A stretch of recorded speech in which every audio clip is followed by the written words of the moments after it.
Bonjour,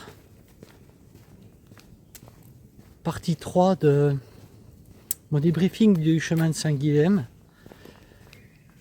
Il fait beau aujourd'hui, c'est grand bleu par rapport à hier.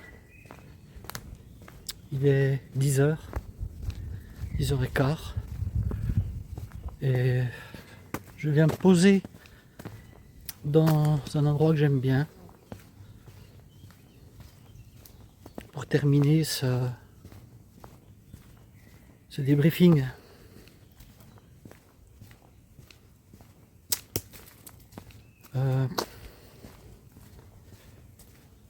Ce matin encore, je suis pas dans les meilleures dispositions. Je pense que ça va durer un moment. Je viens de recevoir un message que je n'ai pas envie d'ouvrir.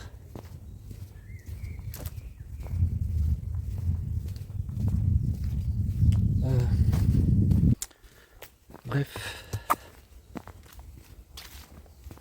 il va falloir que je l'ouvre quand même, mais pas tout de suite. En attendant, je vais commencer cette vidéo par un poème que j'ai écrit il y a assez longtemps. Et bonjour. Bonjour. Et je terminerai pareil avec également un poème. Et oui, certains vont pouvoir encore se moquer, s'en donner à cœur joie, mais ce n'est pas bien grave. Ça ne m'intéresse pas.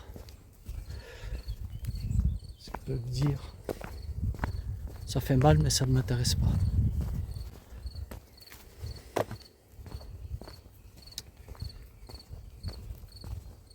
Voilà ce que je voulais dire. Ouais, j'ai du mal à parler ce matin encore. C'est pénible ces situations là, j'ai déjà connu ça, mais là c'est encore pire. Je vais commencer ce débriefing sans en avoir vraiment envie encore. Mais c'est la fin, ça se termine, donc faut que je le fasse. Que m'importe que le soleil brille, qu'il brille de ses mille feux, qu'il arrose la terre de ses rayons lumineux, si je ne donne aucun sens à ma vie. Que m'importent mes richesses, qu'elles soient intérieures ou matérielles, qu'elles soient réelles ou virtuelles, si ma vie n'est qu'un SOS.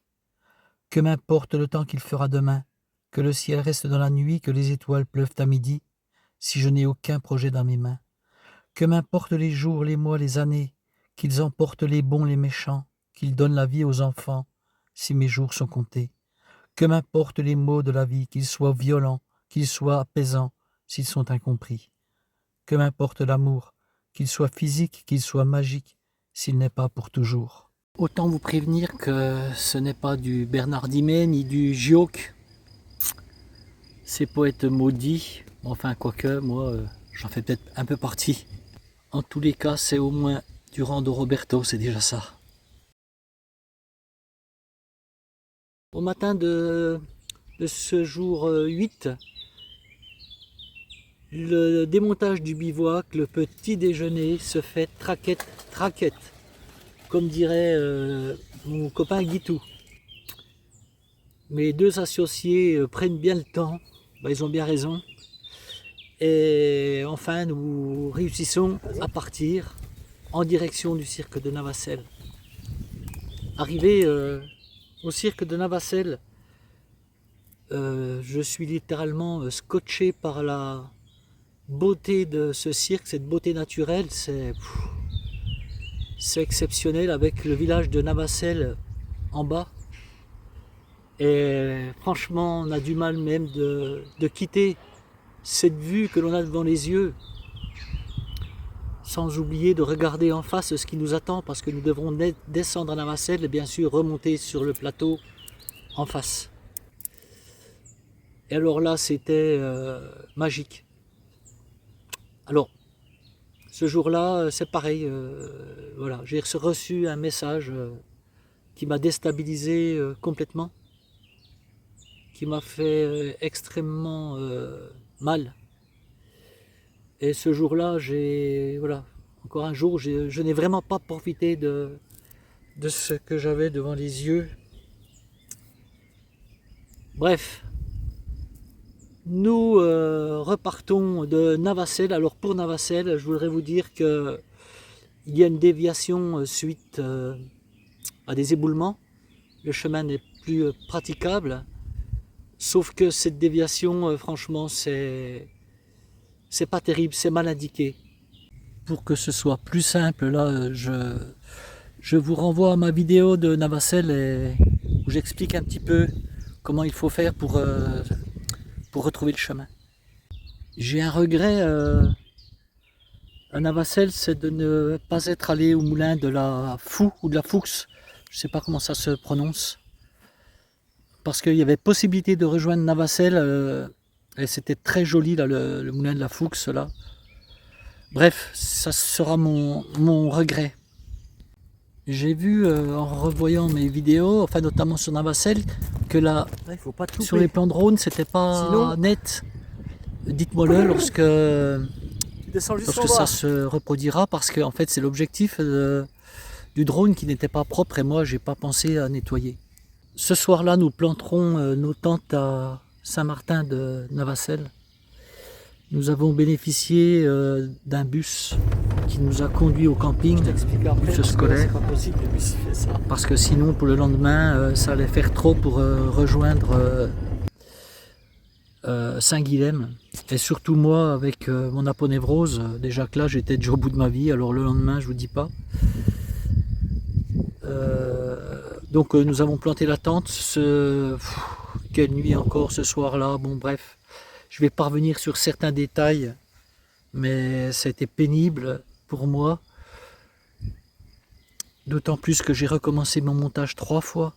3 fois j'ai refait mon montage. J'étais content de moi, on est arrivé assez tôt, on avait l'électricité et tout. J'ai pu faire un beau montage avec Navacelles, des musiques qui allaient bien, mais tout a été friché. Et le lendemain matin, je me réveille, je regarde mon montage de ce que j'avais refait la veille. Rebelote, et j'ai tout recommencé à 5 h du matin. Bref, ça n'a pas été une bonne journée encore ce jour-là. Comme je te l'ai dit, petite nuit pour moi. Ce matin-là, on remballe et nous partons pour notre dernière étape direction Saint-Guilhem-le-Désert. Je suis obligé de me strapper ce jour-là parce que je tenais plus. Et en fait, j'avais mal toute la cheville, quoi, le pied complet. Sur les deux côtés, la malléole interne, externe, l'aponévrose dessous, le talon, c'était horrible. Voilà. J'ai passé une journée vraiment très pénible. J'ai serré les dents pour pouvoir finir cette étape, la dernière. Heureusement qu'il n'y avait pas une autre derrière, sinon voilà, je n'aurais pas pu la faire. Nous passons par le mont Bodil et avant, quelle heureuse surprise. Là, il y a une bonne surprise. De retrouver Étienne, que nous avions perdu au soir du deuxième jour. Et là, ce dernier jour, nous retrouvons Étienne vraiment par hasard sur le chemin. Alors, voilà, on discute, on est content de ces retrouvailles. Là, on présente Pascal à Étienne. Et puis nous poursuivons tous les 4 ensemble notre chemin. Alors ce jour-là, pour pique-niquer, nous avons eu vraiment du mal. Il y avait du vent, mais du vent. Et on réussit à trouver un petit endroit à l'abri quand même. Alors je ne vous ai pas parlé de mes tournis, là vous savez que j'ai eu la tourniole tous les jours sans exception. Tous les jours. Ça durait 15 secondes, 20 secondes, 30 secondes, mais tous les matins j'ai eu ça. Sauf que ce jour-là, on casse la croûte et je me lève brusquement et je me suis senti partir et je suis parti à la renverse, en arrière. Et heureusement, Pascal était là, il m'a vite attrapé le bras. Et voilà, il m'a récupéré, sinon je tombais dans le buisson derrière, il y avait des gros blocs comme ça, j'aurais pu m'assommer ou je sais pas. La descente sur Saint-Guilhem, pour moi, avant d'atteindre le cirque de l'Infernet, a été très pénible. Je vous le dis, à cause de ces cailloux, ces chemins caillouteux, chaque caillou me rentrait sous la voûte plantaire, même avec mes chaussures. C'était très très douloureux. Arrivé au-dessus, là, je découvre le cirque de l'Infernet, qui est splendide aussi. Et je dis à Pascal, mais je ne sais pas si c'est encore pas plus joli que Navacelles. Du moins, c'est du même tonneau, c'est pareil. Très très beau. Ces falaises et tout, c'était vraiment splendide. Et nous descendons sur Navacelles, pardon, sur Saint-Guilhem, en drone. J'ai le drone parce que j'ai pas pu faire voler le drone ce jour-là, il y avait trop de vent. Et j'arrive avec le drone dans le village. Personne ne le remarque, enfin il y a certaines personnes le remarquent, mais il y en a d'autres, rien du tout, ils ne prêtent même pas attention, ils ne le voient même pas. Il est au-dessus de leur tête. Mais il fait pas beaucoup de bruit en fait. Et puis voilà, nous buvons le verre de l'amitié pour clore ce chemin. Moi je prends une bonne glace, je préfère qu'une bière. Et puis nous allons à notre hébergement. Alors après une bonne nuit chez les sœurs là, de l'abbaye de Gélone, à Saint-Guilhem, on ne se presse pas.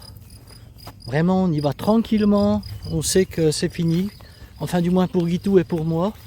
Pour Pascal, lui, va poursuivre son chemin, mais je vois bien qu'il a de grosses difficultés à partir en fait. Oui, c'est pas évident lorsque tu termines un chemin comme ça de laisser tes équipiers quelque part. Et Pascal, lui, va marcher jusqu'au 29 mai. Et ben, il peut pas partir en fait. C'est difficile pour lui comme pour nous. Hein. C'est quand même, voilà, on a marché une paire de jours ensemble. C'est la fin d'une rencontre, d'une amitié, la fin de partage, de fou rire, d'émotions. Et c'est quand même assez difficile. Alors du coup, Pascal se joint à Guy et à moi pour aller visiter le cloître de l'abbaye et le village. Et finalement, voilà, on remonte et on le laisse partir.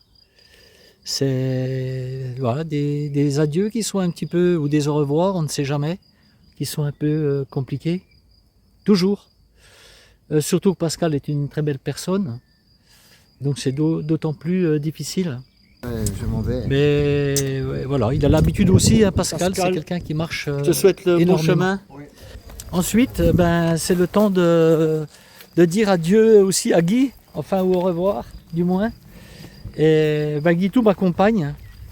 Il voulait m'accompagner jusqu'au parking en bas, mais je lui ai dit non, tu vas pas tout redescendre pour tout te retaper.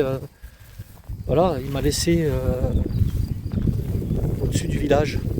Et je décide de faire du stop, je vais chez un commerçant, je lui demande un morceau de carton et un stabilo pour un feutre, pour écrire ma destination, la gare de Montpellier, comme quoi je n'ai pas de bus. Alors j'ai planté 2 heures de temps, j'ai vu une jeune fille qui m'a dit si vous êtes là quand je reviens, je vous emmènerai à la gare.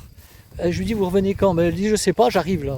Donc durant les 2 premières heures je ne l'ai pas revue, elle n'est pas repassée. Et enfin Lucas est arrivé.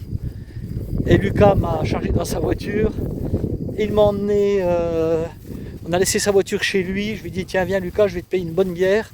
En même temps, il m'a fait visiter un petit peu Montpellier, les dessus de Montpellier. Voilà, on a passé un bon moment avec Lucas, super jeune. Lucas, si tu me regardes, je te remercie encore. Et puis tu sais ce que je t'ai dit. Hein. Là au-dessus, essaie d'en envoyer un peu le moins possible. Encore une belle rencontre. Ou alors essaie de saboter. Je blague. Et puis ensuite, je rejoins mon hébergement. Alors là, vous avez vu la vidéo, je me suis retrouvé avec 5 pèlerins, je crois. Ça s'est bien passé, hein, très très bien. Mais par contre, j'ai passé une nuit exécrable. Le lendemain matin, je reprendrai mon train à 6h25. Donc à l'accueil Saint-Roch, j'ai fait doucement pour essayer de ne pas perturber mes colocataires d'un soir, puisque je me suis levé de bonne heure. Je suis parti à 6 heures. Voilà, j'étais à 20 minutes de la gare à pied. Alors la veille, il y a eu beaucoup de bruit, hein, je vous l'ai dit, il y a des... Bon bref, des personnes qui sont un peu paumées dans leur vie, un peu comme moi, tiens. Sauf que moi, je reste seul, je vais pas dans des attroupements de personnes, et voilà. Alors j'avais peur le matin qu'ils m'embêtent parce que lorsque je suis parti à 6 heures, ils étaient encore une dizaine à crier, à boire, et le soir il y en avait bien une trentaine. Et c'est tout le temps comme ça, puisque Pascal m'avait dit, et tu verras, il y a des marginaux qui sont là, et c'est un peu compliqué pour dormir, effectivement. Sinon, l'accueil est très bien. Mais l'été, je ne sais pas comment font les gens pour dormir, qui habitent là, ça doit être juste impossible, invivable. Voilà, je reprends mon train à 6h25, voilà, direction Lyon. Lyon, j'ai 1h10 d'attente. Ensuite, je saute dans un train. En fait, j'ai fait que ça, de sauter dans les trains.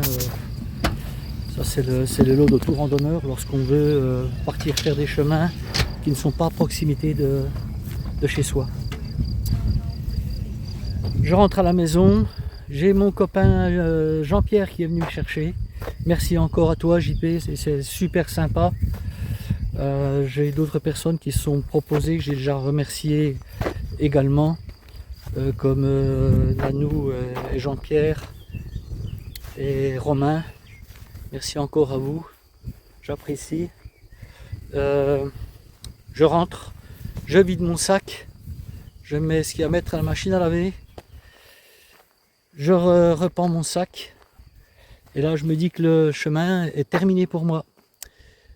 Ça fait bizarre parce que je ne sais pas quand est-ce que je vais le dépendre. Mais ce chemin de Saint-Guilhem s'arrête au moment où je repends mon sac au clou. Voilà, mon chemin de Saint-Guilhem est terminé. En conclusion, je dirais que ce chemin de Saint-Guilhem restera pour moi le plus beau que j'ai fait, avec la grande traversée du Jura. Ben, ça n'a rien à voir, la grande traversée du Jura, elle fait 400 km sur 10 000 mètres de dénivelé, donc c'est un périple qui est plus long. Pour moi, c'est vraiment un très très beau chemin, je vous encourage à le faire. Ce que je retiendrai de ce chemin de Saint-Guilhem, c'est le Causse Méjean, superbe, l'Aubrac comme toujours.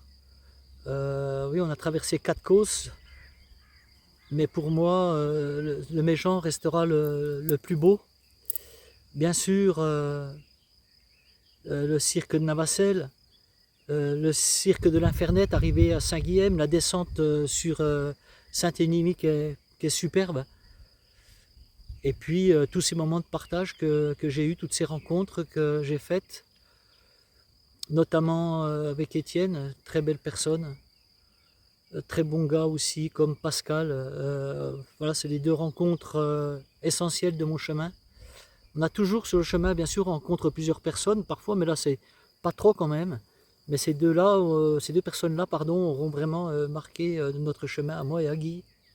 Bon ben Guy, c'est notre 5e chemin ensemble.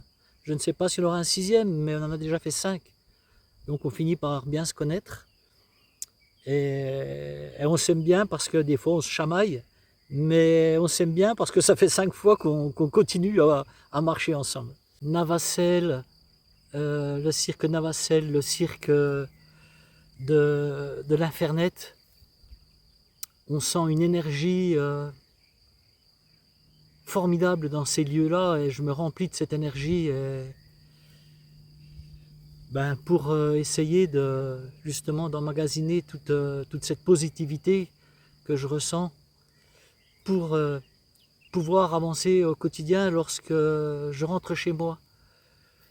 C'est pas toujours facile, mais quand même. Dans un commentaire, un d'entre vous m'a dit écoute, Roberto, tu m'as donné envie de faire ce chemin. Alors là, vous ne pouvez pas savoir ce que ça me fait plaisir, comme je suis content de pouvoir, au travers mes images, donner envie, l'envie de randonner, l'envie de découvrir des chemins. C'est l'objectif de la chaîne. Je vous l'ai dit, une fois encore, cette chaîne, elle m'appartient. C'est avant tout mes souvenirs qui sont dedans pour lorsque je j'aurai quitté cette planète, eh bien, mes enfants, mes petits-enfants pourront voir leur père, leur grand-père. Et je trouve que c'est quand même formidable YouTube pour ça. Une abonnée m'a dit aussi oh là là, t'as perdu du poids. Oui, j'ai perdu du poids. C'est pas uniquement lié au chemin, et je vous dirai pas combien, mais oui, j'ai perdu du poids. Finalement, ça me fait pas trop de mal. Ce chemin a été un parcours du combattant parfois, lié à ma douleur physique et morale, mais j'en retire que du positif quand même. Je suis allé passer une échographie vers un médecin du sport qui m'a bien diagnostiqué une aponévrose plantaire sévère, donc kiné, voilà, j'ai mon premier rendez-vous kiné le 8 juin, 2 fois par semaine, anti-inflammatoire et infiltration au cas où ça ne fonctionne pas.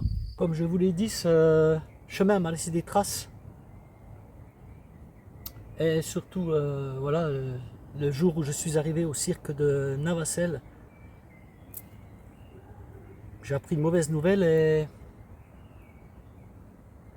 et puis j'ai marché avec ça toute la journée en fait.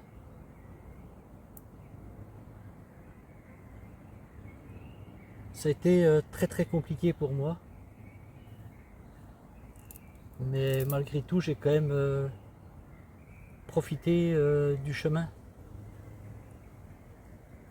Comme je te l'ai dit, c'est souvent aussi, quand tu pars comme ça, que tu as déjà des problèmes, et tu as un empilement de problèmes qui viennent s'accumuler, et bah, ton sac est d'autant plus lourd, tu vois. Pas seulement qu'un petit souci, tu peux le régler, mais là j'ai eu plein de choses. Sur ce chemin, vraiment, c'est mon plus beau, mais c'est mon plus désagréable quelque part, quoi. Tellement j'ai mouliné. Alors, je suis en train de refermer des portes, définitivement.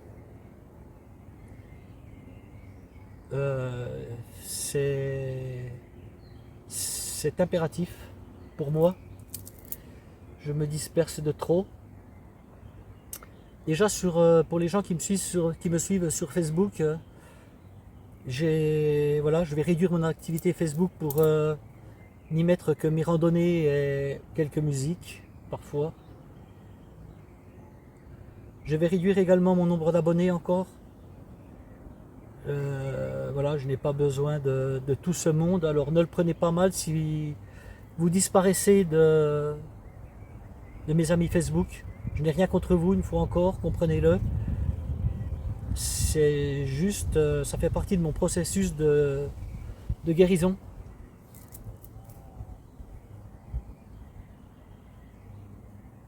J'ai plus envie de perdre mon temps à scroller comme je le faisais et à aller voir des profils. Non, ça ne m'intéresse plus. Je te parlais tout de suite d'un empilement de problèmes. Et voilà, le dernier en date, là, c'est tout récent.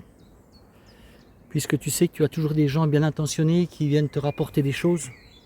Alors ça ne vous concerne pas, vous, pour la plupart, qui ne me connaissaient pas. Mais même si je m'en fiche, ça me fait mal quand même. Des critiques sur moi, sur ma façon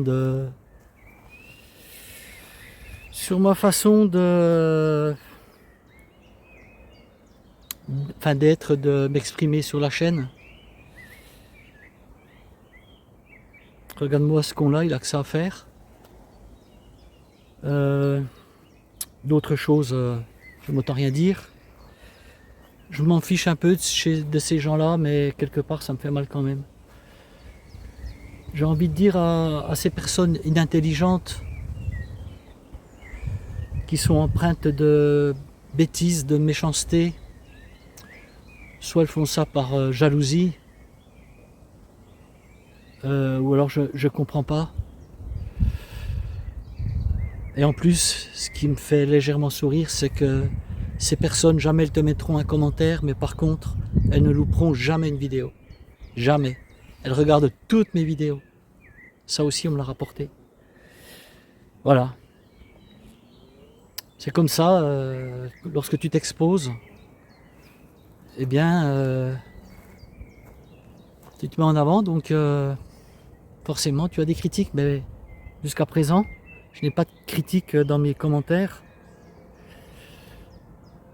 Parce que vous êtes bienveillants, vous êtes gentils, et c'est ce qui vous caractérise tous, comme moi.